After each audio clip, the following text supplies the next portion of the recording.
Deus me exaltará sobre todas as nações. Onde eu passar, eu não correrei atrás de mim. Saudações, meu irmão, minha irmã, amigos e amigas. Mais uma vez estamos juntos e meu desejo é que a paz de Deus, que excede todo o entendimento, esteja contigo neste exato momento. Para você que não me conhece, eu sou o pastor Marco Lima, pastor da Igreja Batista Central de Santa Cruz, e estou desenvolvendo uma série de estudos com o tema aliança. Tenho falado sobre algumas alianças que Deus fez com o ser humano durante a sua existência, e semana passada eu comecei a falar sobre a aliança que Deus fez com Abraão. Eu falava que em Gênesis capítulo 12, nos versículos iniciais de 1 a 3, Deus faz 3 promessas a Abraão, promessas estas que fazem parte da aliança que Deus fez com Abraão. E semana passada nós falamos sobre a primeira promessa, que foi a promessa de uma terra. Deus pediu para que Abraão saísse de sua terra, que Deus mostraria uma terra a Abraão. Nós falamos sobre esta promessa. Hoje eu quero compartilhar com vocês a segunda promessa, que está lá no capítulo 12 de Gênesis, versículo 2, que é sobre uma descendência. Deus promete a Abraão uma descendência, promete fazer de Abraão o pai de uma grande nação, de uma numerosa nação. Então, eu quero te convidar para que você abra a tua Bíblia no livro de Gênesis, capítulo 12, deixe a tua Bíblia aberta lá, para que você possa consultar algumas coisas que eu estarei falando. Bom, a segunda promessa, como eu já disse, que faz parte dessa aliança que Deus fez com Abraão, era de uma grande nação. Deus faria de Abraão uma grande nação, e como eu já disse, está lá em Gênesis capítulo 12, versículo 2, que diz: e far-te-ei uma grande nação. A gente vai parar só nestas palavras iniciais aí. Abraão, ele vai dar origem a algumas nações. Ele vai dar origem à nação dos árabes, à nação dos judeus e outras nações. Isso aí está bem claro quando a gente estuda aí a história de Abraão e a história de sua família, tá? Os árabes são descendentes de Ismael, que foi filho de Abraão com a escrava egípcia que Sara tinha, Agar. Os judeus são descendentes de Isaac. Isaac é o filho de Abraão com Sara.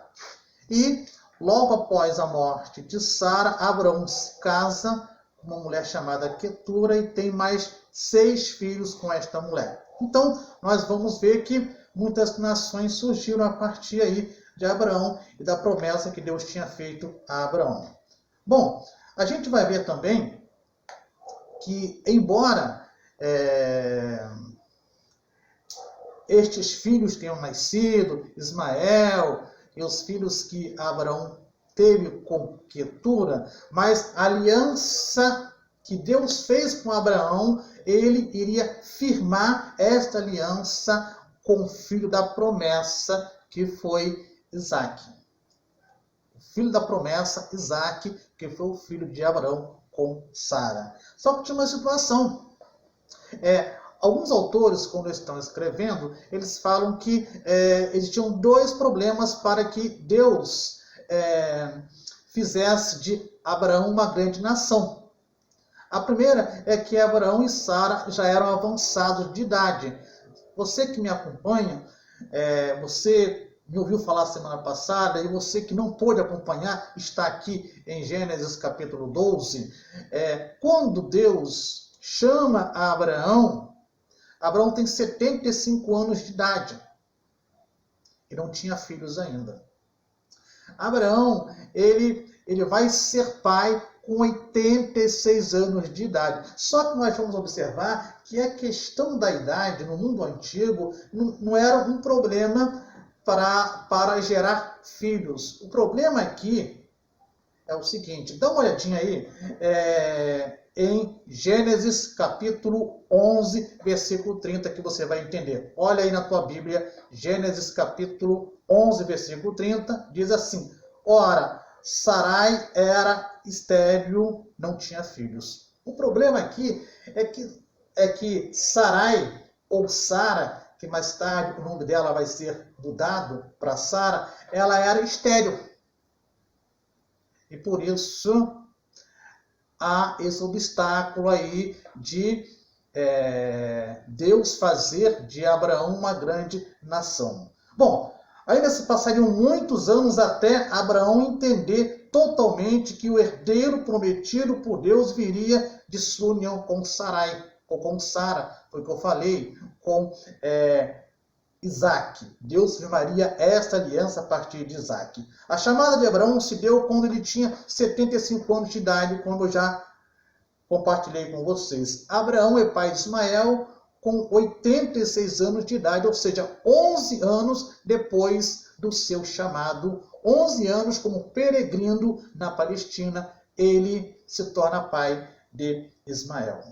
E a gente vai ver que Abraão, Isaac vai nascer quando Abraão completa 100 anos.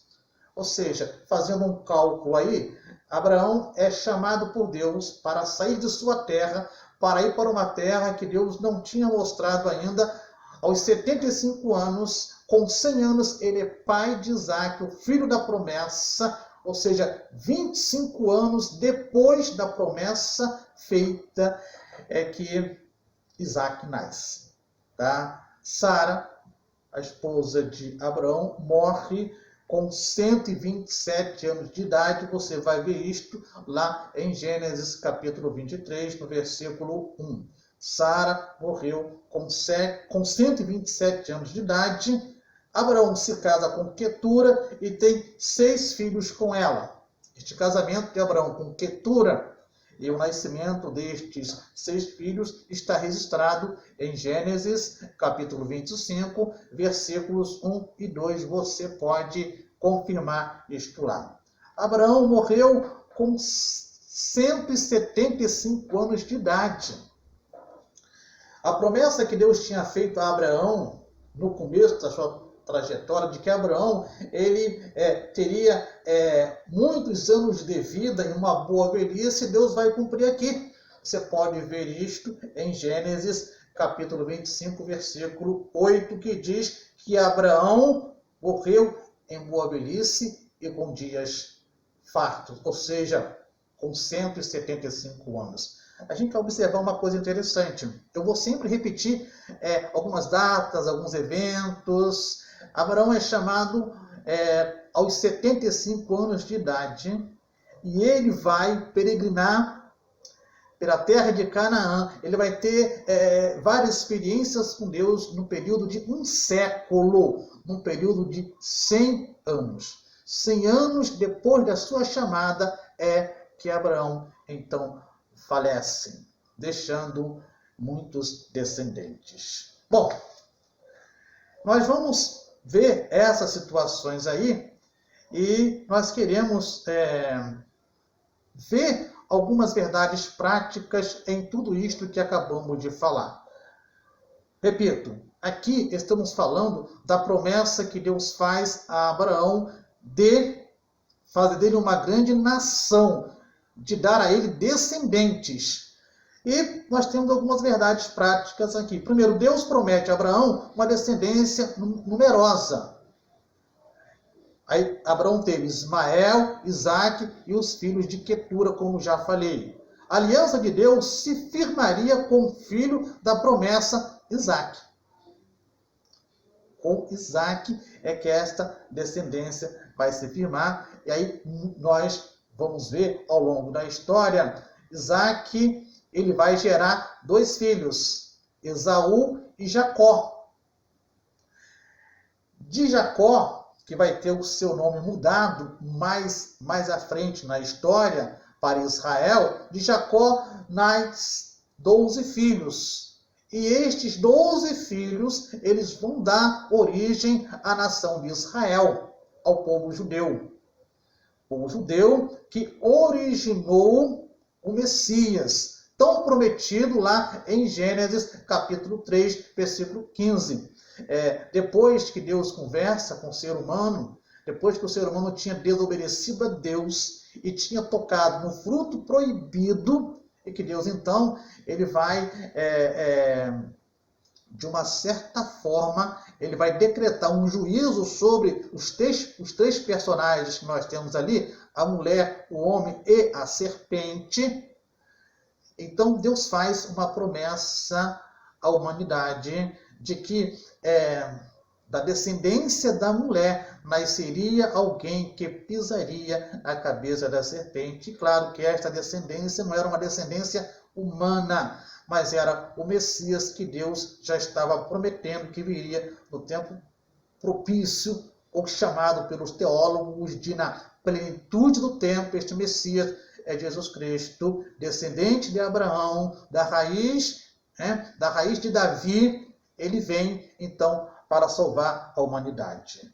Bom, continuando aí. Isaac gerou Esaú e Jacó. Tá? A gente vai ver.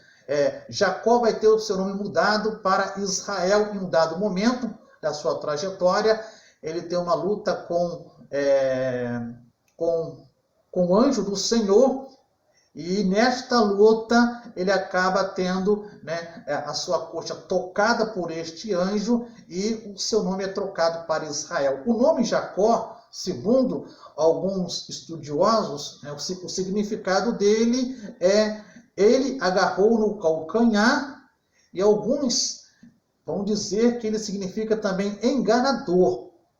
Até porque Jacó, durante a sua trajetória, ele vai enganar muitas pessoas. Eu quero só recapitular contigo. Quando nós vemos a história, Jacó enganou o seu pai, ele fez passar pelo seu irmão, preparou uma comida para o seu pai, para que o seu pai, Isaac, pudesse abençoá-lo com a bênção que ele daria a Esaú, que era o filho mais velho. Depois, Isaac vai enganar o seu irmão, Esaú, e mais adiante, Isaac vai enganar o seu sogro. Então, tem por que alguns falarem que Jacó significa enganador.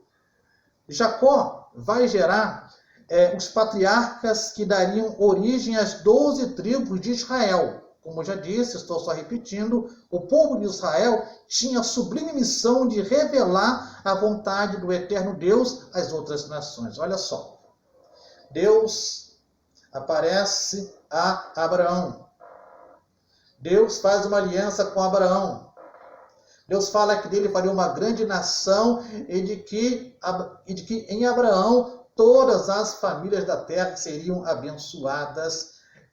E a missão que Deus tinha para o povo judeu, para o povo israelense, era que este povo anunciaria sua vontade às outras nações. O povo de Israel falhou em sua missão.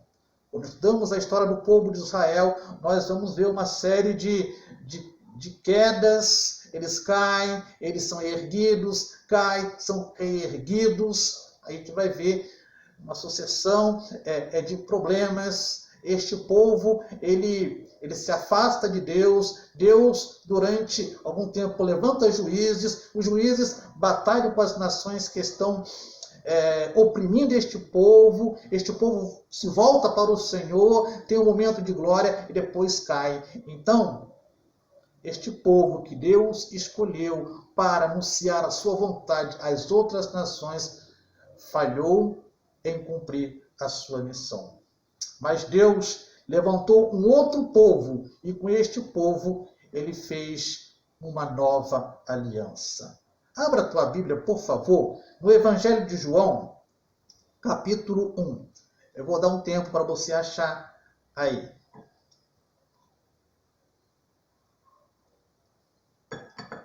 Achou? Vamos lá? Evangelho de João, capítulo 1, versículos 9 e 10. Assim diz a palavra do Senhor: estava chegando ao mundo a verdadeira luz que ilumina todos os homens. Versículo 10. Aquele que é a palavra estava no mundo, e o mundo foi feito por intermédio dele, mas o mundo não o reconheceu. Agora, versículos 11 e 12. O 11. Veio para o que era seu, mas os seus não o receberam. Contudo, aos que o receberam, aos que creram em seu nome, deu-lhes o direito de se tornarem filhos de Deus. Esse texto aqui fala sobre a vinda do Messias, sobre a vinda de Jesus. Ele veio para os seus. Seus quem? Para os judeus. Que a promessa inicialmente era para os judeus. Então Jesus, ele era judeu, nasceu na nação judaica, ele veio para os judeus, ele veio para reconduzir os judeus de volta à presença de Deus, porque este povo estava se afastando da presença de Deus. Quando Jesus nasce, a nação que está dominando o povo judeu é a nação romana. E esta nação, ela está totalmente, ou seja, os judeus estão totalmente perdidos, estão vendo uma crise espiritual, estão idolatrando, os que são mais ricos estão explorando os que são mais pobres, e Jesus veio exatamente neste momento, que é chamado, como eu já disse no início da minha fala, plenitude dos tempos. No tempo próprio, Jesus, o Messias, nasce. Por quê? Nós tínhamos ali uma nação que dominava o povo judeu, uma nação que tinha feito muitas estradas, muitas construções, tornando assim possível a ligação de um lugar ao outro. E, por um outro lado, a língua que era falada naquele momento era o grego, né? Era como se fosse o inglês hoje, era uma língua universal, então era um momento propício para que o Messias, para que Deus cumprisse a sua promessa no que diz respeito ao nascimento do Salvador da humanidade. Mas, inicialmente, Jesus veio para o seu povo. Só que o texto vai falar que ele veio para os seus, e os seus não o receberam. Eles não aceitaram Jesus como Messias, porque, na verdade, as autoridades do povo judeu, e os judeus em si, eles aguardavam um Messias, um libertador, que fosse um general, um guerreiro, que entraria em Jerusalém, destruiria, ou seja, o poder dos romanos que estava ali, e tomaria o trono à força. Mas Jesus, quando interrogado por Pilatos, governador naquela época ali, ele vai falar, Jesus vai falar que o reino dele não era deste mundo. Jesus veio para salvar o povo judeu do seu maior inimigo, que era o pecado, que era a idolatria, que era o afastamento do Deus Todo-Poderoso. No versículo 12 de João, capítulo 1, nós encontramos uma verdade maravilhosa. Contudo, aos que o receberam, aos que creram em seu nome, deu-lhes o poder de se tornarem filhos de Deus. Aqui, Jesus começa a tratar com um povo estrangeiro, com um povo para o qual ele não veio, e este povo somos nós. Jesus começa a tratar com aqueles que eram chamados de gentios, porque quem não era judeu era considerado pelos judeus como gentios. Jesus começa a tratar com este povo aqui. Versículo 13 de João, Jesus continua: os quais não nasceram por descendência natural, nem pela vontade da carne, nem pela vontade de algum homem, mas nasceram de Deus. Este povo com o qual Deus começa a tratar nesta nova aliança, este povo não tinha descendência de Abraão, não no sentido biológico, no sentido genético, mas, por um lado, eram descendentes, porque Abraão foi o pai da fé. Então, segundo a fé, eles eram descendentes de Abraão, mas Deus começa a tratar com um povo que não nasceu nem da carne, nem do sangue, mas um povo que nasceu de Deus, um povo espiritual. Deus levantou um outro povo e com este povo fez uma nova aliança. A igreja é este povo, nós somos este povo. Eu quero te convidar a abrir a tua Bíblia em 1 Pedro, capítulo 2, versículo 9. Abra a tua Bíblia, por favor, lá. Vou dar um tempo para você achar o texto que eu estou te pedindo. 1 Pedro, capítulo 2, versículo 9. Achou?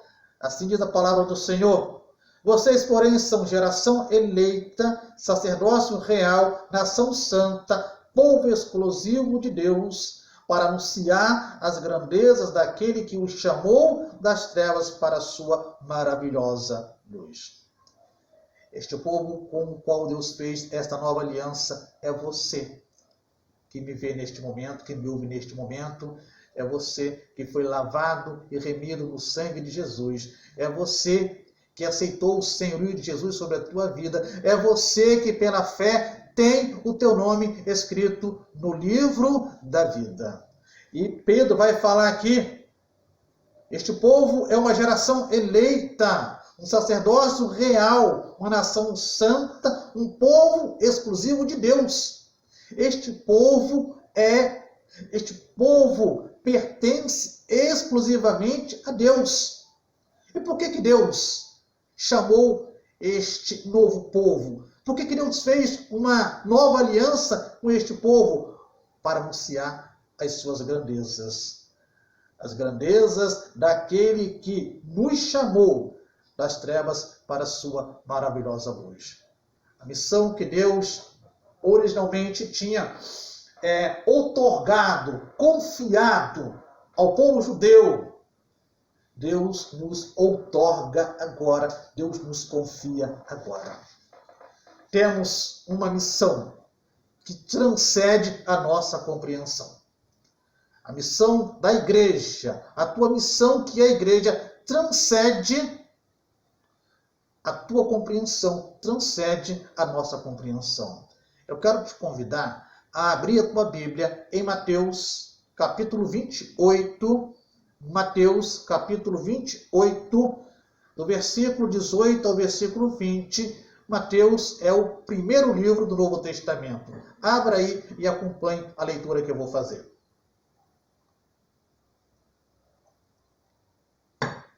Já achou?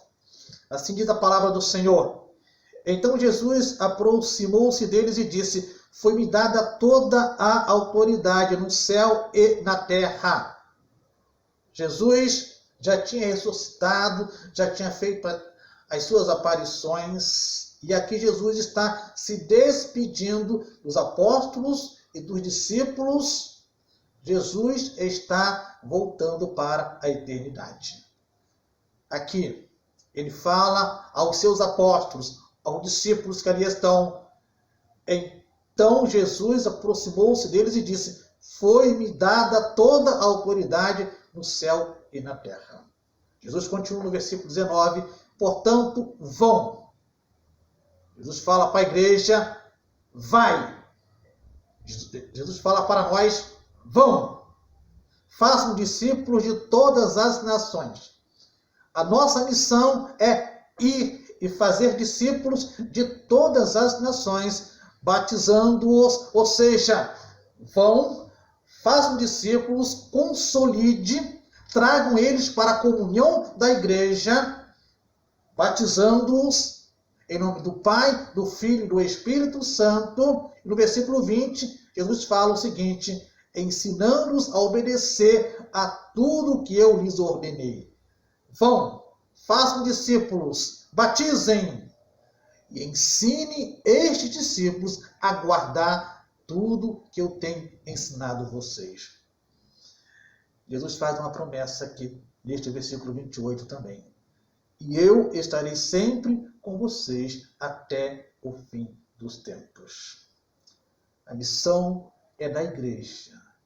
A igreja é que tem a autoridade dada por Jesus de cumprir a missão de fazer discípulos de todas as nações. Aquele que nos deu a missão garantiu estar conosco para que a missão pudesse ser cumprida. Aquele que nos deu a missão garantiu estar conosco para que a missão não sofresse dissolução de continuidade. Jesus te escolheu. Jesus me escolheu. Deus nos escolheu. A missão é nossa. Jesus, por ocasião da sua última Páscoa, ele vai instituir a ceia. Ele fala que esta ceia é uma nova aliança, é um novo pacto que ele está fazendo a partir do derramamento do sangue dele. Jesus tem uma aliança contigo, tem um pacto contigo. Por isso, creia nisso. A missão é nossa. Nós temos que cumprir essa missão. Bom, eu encerro aqui o nosso estudo de hoje, quando eu falei sobre a descendência que Deus prometeu a Abraão, e te aguardo aqui para o nosso próximo estudo, que será na próxima quarta-feira. Estaremos então encerrando esta série de estudos sobre a aliança que Deus fez com Abraão, tá? Onde nós estaremos falando sobre a terceira promessa feita a Abraão, a promessa de ser bênção e de ser abençoado.